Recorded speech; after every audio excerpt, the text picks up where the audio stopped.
জাতীয় নাগরিক পার্টির আত্মপ্রকাশ, ১৫১ সদস্যের কমিটি ঘোষণা। বাংলাদেশকে আর বিভাজিত করা যাবে না বললেন নাহিদ ইসলাম।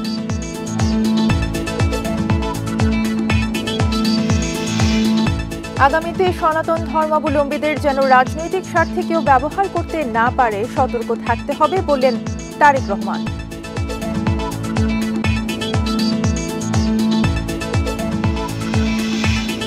জুলাই অভ্যুত্থানে আহত ৪৯৩ জনের তালিকার প্রজ্ঞাপন, পাবেন অর্থ সহায়তা। শহীদ পরিবার পাবে ৩০ লাখ টাকা।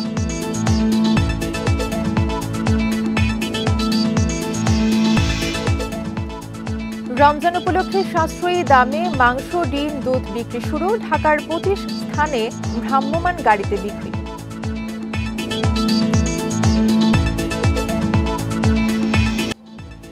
স্বাগত সংবাদ সন্ধ্যায়, সঙ্গে আছি তাসনিমা জান্নাত অর্থী। শিরোনাম শুনছিলেন, এবারে বিস্তারিত। বাংলাদেশকে আর কখনো বিভাজিত করা যাবে না বলে মন্তব্য করেছেন জাতীয় নাগরিক পার্টির আহ্বায়ক নাহিদ ইসলাম। সন্ধ্যায় দলটির আত্মপ্রকাশ অনুষ্ঠানে তিনি আরও বলেন, দেশে পাকিস্তান আর ভারত কেন্দ্রিক কোনো রাজনীতির ঠাঁই হবে না। এর আগে জাতীয় নাগরিক পার্টির ১৫১ সদস্যের কমিটির নাম ঘোষণা করেন সদস্য সচিব আক্তার হোসেন। নতুন দলের জ্যেষ্ঠ যুগ্ম আহ্বায়ক হয়েছেন সামান্তা শারমিন এবং আরিফুল ইসলাম আদিব, জ্যেষ্ঠ যুগ্ম সদস্য সচিব তাসনিম জারা এবং নাহিদা সারোয়ার। দক্ষিণাঞ্চলের মুখ্য সংগঠক হন হাসনাত আবদুল্লাহ, উত্তরাঞ্চলে সার্জিস আলম। হাসনাত আবদুল্লাহ বলেন, সরকারে কে যাবে সে সিদ্ধান্ত নেবে দেশের জনগণ, বাইরের কেউ এটা ঠিক করে দেবে না বলে মন্তব্য করেন তিনি। অনুষ্ঠানে এতে যোগ দেন বিভিন্ন রাজনৈতিক দলের নেতারাও। রাজধানীর মানিক মিয়া এভিনিউয়ে সকাল থেকেই নতুন দলের আত্মপ্রকাশ অনুষ্ঠানে যোগ দিতে রাজধানী এবং ঢাকার বাইরে থেকে জড়ো হয়েছে ছাত্র জনতা। মিছিল আর স্লোগানে মুখর হয়ে ওঠে পুরো এলাকা।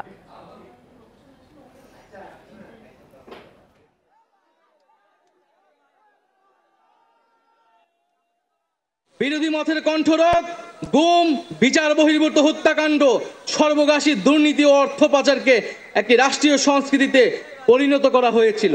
আজকের এই মঞ্চ থেকে শপথ করতে চাই যে বাংলাদেশকে আর কখনোই বিভাজিত করা যাবে না। বাংলাদেশে ভারতপন্থী, পাকিস্তানপন্থী কোনো রাজনৈতিক ঠাঁই হবে না। সাম্য, মানবিক মর্যাদা এবং সামাজিক সুবিচারের বাংলাদেশ, সেই স্বপ্নকে যারা বাস্তবে রূপদান করতে চায়, এই বাংলাদেশে একটি স্বনির্ভর পররাষ্ট্রনীতি প্রতিষ্ঠা করতে চায়, এদেশের মানুষের ভাগ্যের উন্নয়ন করতে চায়, জনস্বার্থের পলিসি নির্মাণ করতে চায়। জাতীয় নাগরিক পার্টির আনুষ্ঠানিক আত্মপ্রকাশ হয়েছে। এই বিষয়ে আরও জানাতে রাজধানীর মানিক মিয়া এভিনিউ থেকে যোগ দিচ্ছেন সহকর্মী বনি ইবনে কামাল। বনি, আপনি আছেন মানিক মিয়ার এভিনিউতে, সেখানে আসলে সমাবেশ অনুষ্ঠিত হচ্ছে আমরা জানি, সেখান থেকে জানাবেন সর্বশেষ খবর।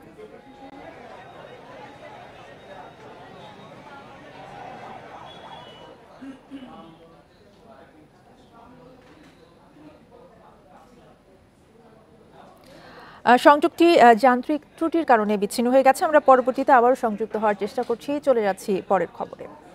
ভবিষ্যতে সনাতন ধর্মাবলম্বীদের যেন রাজনৈতিক স্বার্থে কেউ ব্যবহার করতে না পারে সেজন্য সতর্ক থাকতে হবে বললেন বিএনপির ভারপ্রাপ্ত চেয়ারম্যান তারেক রহমান। বিকেলে চট্টগ্রামের জে.এম. সেন হল প্রাঙ্গণে জন্মাষ্টমী উদযাপন পরিষদের দ্বিবার্ষিক সম্মেলনে প্রধান অতিথির বক্তব্যে তিনি বলেন, আওয়ামী লীগ গত ১৭ বছর দলীয় স্বার্থে সনাতন ধর্মাবলম্বীদের ব্যবহার করেছে, যে এখন সনাতন ধর্মাবলম্বীরা বুঝতে পেরেছে। বলেন, গণ অভ্যুত্থানের মুখে স্বৈরাচার পালালেও গণতন্ত্র এখনো শঙ্কামুক্ত নয়। নির্বাচিত সরকার ছাড়া গণতন্ত্র নিশ্চিত করা যাবে না মন্তব্য করে আগামী নির্বাচনে সনাতন ধর্মাবলম্বীদের সমর্থন চান বিএনপির ভারপ্রাপ্ত চেয়ারম্যান। আমি এখানে আগে নিমন্ত্রণ পেতাম।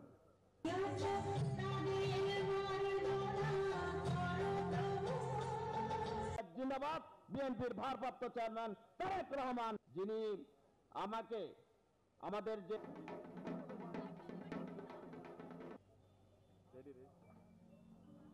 আওয়ামী লীগ দখল করেছিল, আমরা যারা আছি বিভাগের সকল জেলায় 17 বছর আপনাদেরকে রাজনৈতিকভাবে ব্যবহার করা হয়েছে। সত্যিকার অর্থেই এই গভীর সত্যটি যদি আপনারা অর্থাৎ সনাতনী ধর্মের অনুসারীগণ বুঝতে পেরে থাকেন, অবশ্যই এটি আপনাদের জন্য একটি গুরুত্বপূর্ণ উপলব্ধি। একটি সম্প্রীতি, সমৃদ্ধি এবং মানবিক বাংলাদেশ গড়ে তোলার পথে আপনাদের এই উপলব্ধি আগামী দিনে আমাদের সকলের জন্য অত্যন্ত সহায়ক ভূমিকা রাখবে।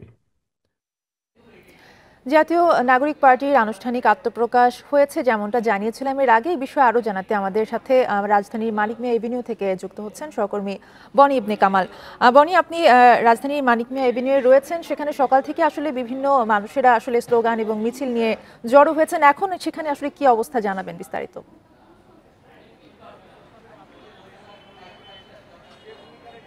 ঠিক যদি 20 মিনিট আগের কথা বলি, ঠিক 20 মিনিট আগে কিন্তু এই যে নতুন রাজনৈতিক দল জাতীয় নাগরিক পার্টি, এটার যে আত্মপ্রকাশ অনুষ্ঠানটি সেটি শেষ হয়েছে। এখন কিন্তু আমরা দেখতে পাচ্ছি যারা নাগরিক কমিটির সমর্থক রয়েছে বা কর্মী রয়েছে তারা কিন্তু এই মুহূর্তে ফিরে যাচ্ছেন। আমরা এরকম একটা অবস্থান দেখতে পাচ্ছি। সবচেয়ে বড় বিষয় হচ্ছে যে এই যে নতুন একটি রাজনৈতিক দল আজকে আত্মপ্রকাশ করলো, সেই রাজনৈতিক দলের আত্মপ্রকাশের শুরুতেই এই যে দলের যে প্রধান হয়েছেন আহ্বায়ক নাহিদ ইসলাম, তিনি কিন্তু বলছিলেন যে বাংলাদেশকে আর কোনোভাবেই বিভাজিত করা যাবে না। অর্থাৎ বিভাজনের যে বিষয়টি ছিল বাংলাদেশের মধ্যে, রাজনৈতিক বিভাজন, সেই জায়গাটিও কিন্তু তিনি অ্যাড্রেস করেছেন। পাশাপাশি তিনি বলছিলেন যে আসলে স্বাধীনতার পর থেকে বাংলাদেশের মানুষকে দীর্ঘ লড়াই করতে হয়েছে একটি সঠিক গণতান্ত্রিক প্রক্রিয়ার মধ্যে যেতে।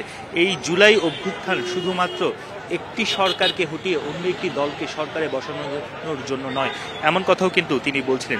সবচেয়ে বড় বিষয় হচ্ছে যে তাদের আজকের যেই এই আত্মপ্রকাশ অনুষ্ঠানের বক্তব্যের বেশ কিছু জায়গায় কিন্তু তিনি বলেছেন যে আসলে রাষ্ট্রের প্রতিটি নাগরিকের নিরাপত্তা তারা নিশ্চিত করার জন্য জোর দিবেন।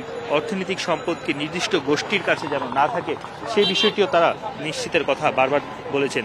এবং তারা বলছিলেন যে একটি মানবিক মর্যাদার রাষ্ট্রের ভিত্তি তৈরি করতে হবে, যেখানে আসলে কোনো ধরনের ভেদাভেদ বা এই ধরনের যে বৈষম্য, সেই বৈষম্যর জায়গাটি থাকবে না, এমন কথাই কিন্তু তিনি বারবার বলছিলেন। এবং সবচেয়ে বড় যে বিষয়টি হচ্ছে, তারা বলছিলেন যে এই জুলাই গণ অভ্যুত্থান আসলে দ্বিতীয় রিপাবলিক প্রতিষ্ঠার সুযোগ তৈরি করে দিয়েছে।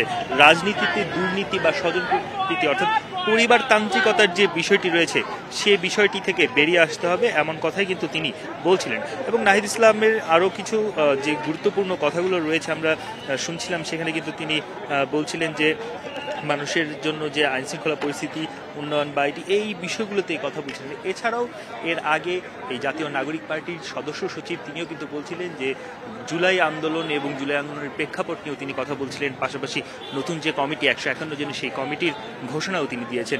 অন্যান্য যারা নেতারা রয়েছে এবং সবচেয়ে বড় যারা আসলে খুব বেশি পরিচিত মুখ, হাসনাত আবদুল্লাহ বা সার্জিস আলমের কথা যদি বলি, তারাও কিন্তু বলছিলেন যে নতুন রাজনৈতিক বন্দোবস্ত করাটাই আসলে এই নতুন যে প্রকাশিত রাজনৈতিক দল তাদের মূল উদ্দেশ্য। অর্থাৎ রাজনীতির ক্ষেত্রে যে একটি পরিবারতান্ত্রিকতা দেখা যায়, স্বজনপ্রীতি দেখা যায়, সেই বিষয়টি থেকে তারা বেরিয়ে আসতে চান।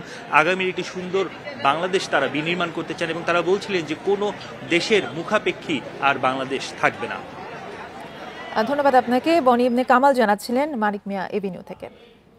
জুলাই গণ অভ্যুত্থানে আহত 1401 জনকে জুলাই যোদ্ধা স্বীকৃতি দিয়ে গেজেট প্রকাশ করেছে সরকার। গেজেটে আহতদের মেডিকেল কেস, আইডি, নাম, বাবা মায়ের নাম এবং স্থায়ী ঠিকানা প্রকাশ করা হয়েছে। অতি গুরুতর 493 জন আহতকে ক শ্রেণীতে এবং গুরুতর আহত 908 জনকে খ শ্রেণীতে রেখে বৃহস্পতিবার তালিকা দেয় মুক্তিযুদ্ধ বিষয়ক মন্ত্রণালয়। পরে তালিকা সকালে প্রকাশ করা হয়। এর আগে গণ অভ্যুত্থানে 834 জন শহীদের তালিকা গত 15 জানুয়ারি গেজেট আকারে প্রকাশ করা হয়। এসব তালিকা ধরে গণ অভ্যুত্থানে নিহতদের পরিবার এবং আহতদের আর্থিকভাবে সহায়তা করবে সরকার। আহতদের ধরন অনুযায়ী প্রতি মাসে ভাতা দেয়া হবে। প্রতিটি শহীদ পরিবার এককালীন 30 লাখ টাকা আর্থিক সহায়তা পাবে।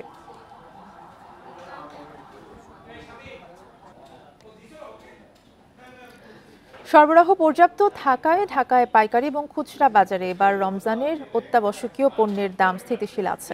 সব ধরনের ডালের দাম গত বছরের থেকে 10 থেকে 20 টাকা কম, তবে বেড়েছে বেগুন, শসা এবং লেবুর দাম। স্থিতিশীল চিনি, পেঁয়াজ, কাঁচামরিচ সহ সবজির বাজার, তবে সংকট কাটেনি ভোজ্য তেলের। প্রতি বছর রমজান এলেই ব্যবসায়ীদের প্রতিযোগিতা শুরু হয় পণ্যের দাম বাড়ানোর। কোনো কোনো পণ্যের দাম থাকে লাগামহীন, তবে এবারের চিত্র ভিন্ন। এবছর পণ্যের দাম যেন কিছুটা স্বস্তি দিচ্ছে ক্রেতাদের। ছোলা, চিনি, আদা, পেঁয়াজ, রসুন, মসুর ডালের দাম গত মাসের চেয়ে কমেছে। খুচরায় মসুরের ডাল ১১০ থেকে ১১৫ টাকা, দেশি মুগ ডাল ১৬০ টাকা, খেসারির ডাল ১১০ টাকায় বিক্রি হচ্ছে।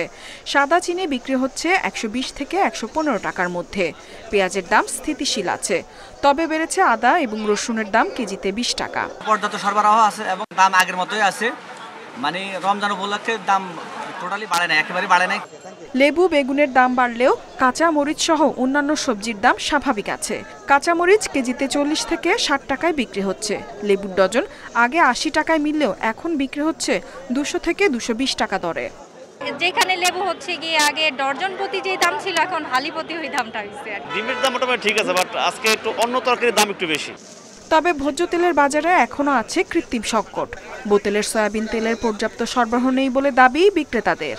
বাজারে অন্যান্য সকল জিনিসই আছে, বা রমজানের উপলক্ষে যে ছোলা, বুট, যা যা ছিল সবই ভালোভাবে আছে, সবার স্বস্তিতে আছে, সবগুলোর দামও। মানুষের আনাগোনাটা একটু বেশি বাজার সদাই করতেছে। রমজান আজকে যেহেতু শুক্রবার, রমজানের ফার্স্ট আগে, তো বাজার মোটামুটি একটু ভালোই চলতেছে। এদিকে ব্রয়লার মুরগির দাম বেড়েছে, কেজিতে ২০ টাকা বেড়ে বিক্রি হচ্ছে ২০০ থেকে ২১০ টাকায়। সোনালী মুরগি আগের দামেই বিক্রি হচ্ছে প্রতি কেজি ৩০০ টাকা। দাম বাড়েনি গরু ও খাসির মাংসের। মাছের দামও অপরিবর্তিত। মাংসের কোয়ালিটিও ভালো, ভালো মাংসই দিচ্ছে ওরা। মোটামুটি আর কি একটু সাশ্রয় আছে, তারপরও কিছু কিছু দাম একটু আর কি বেশি আছে, তারপরও এটা রমজান মাস তো।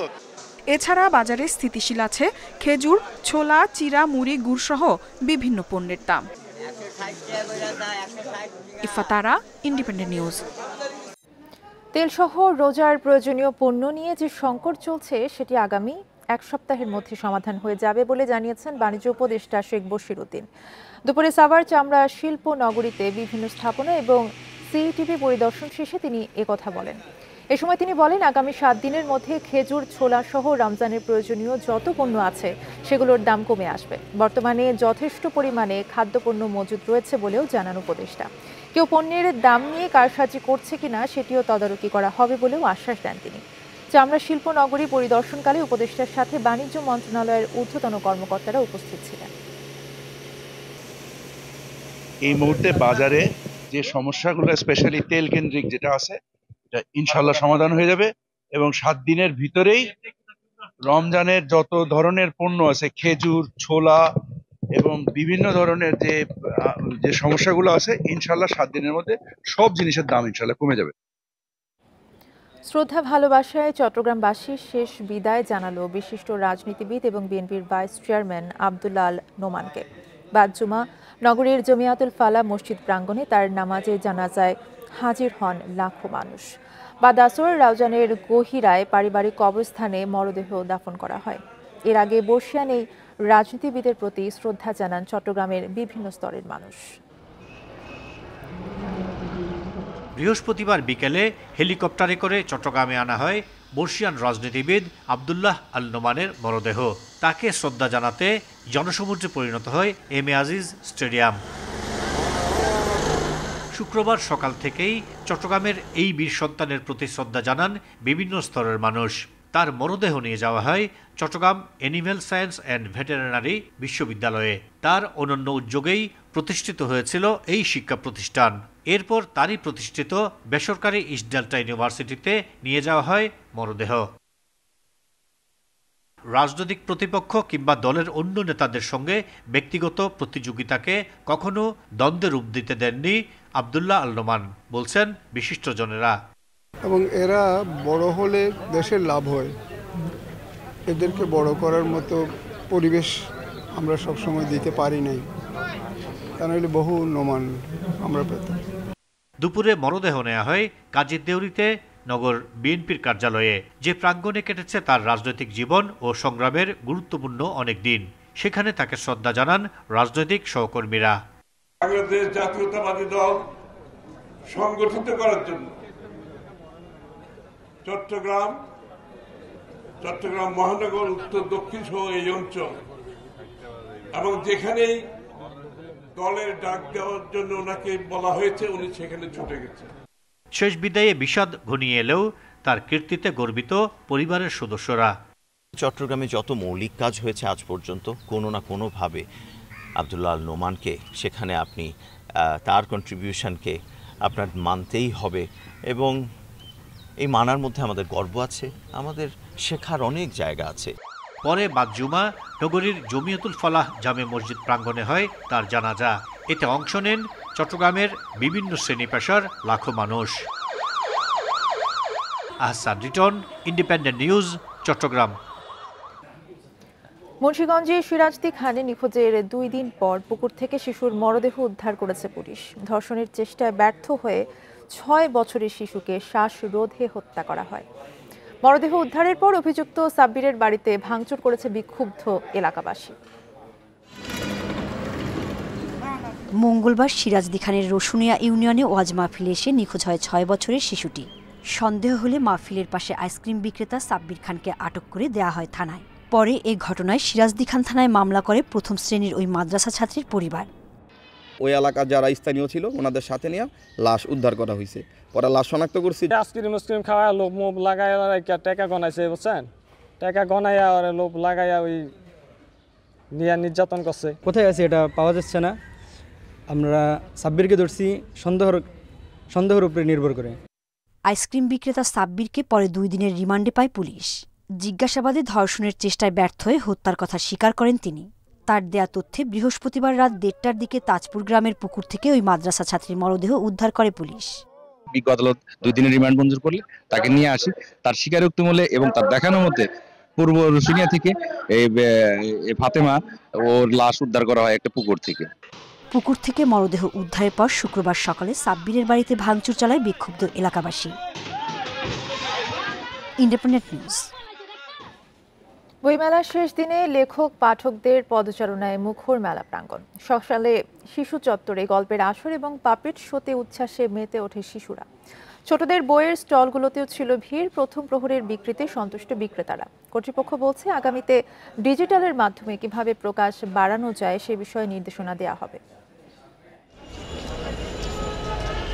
অমর একুশে বইমেলার শেষ দিনে সকাল থেকেই ভিড় ছিল চোখে পড়ার মতো। মেলায় লেখক পাঠকের উপস্থিতি ও বিক্রি ভালো ছিল বলে জানান বিক্রেতারা। আমি অনেক কিছু কিনলাম। নিজেরা তো সবসময় বই মেলায় এসেছি, তো চেয়েছি যেন ও আমার নাতনি, আমি চেয়েছি যেন ওরাও বইয়ের সাথে সম্পর্কিত হোক। লাস্ট ডে আজকে, বাচ্চারা আর ফ্যামিলি, আজকে ফ্রাইডে, সবাই মানে আগ্রহী। আমরা চাচ্ছি যে আরও যেন আসে। আজকেই তো শেষ, তো আলহামদুলিল্লাহ ভালোই হচ্ছে, আর আশা করছি আরও যেন ভালো হয়।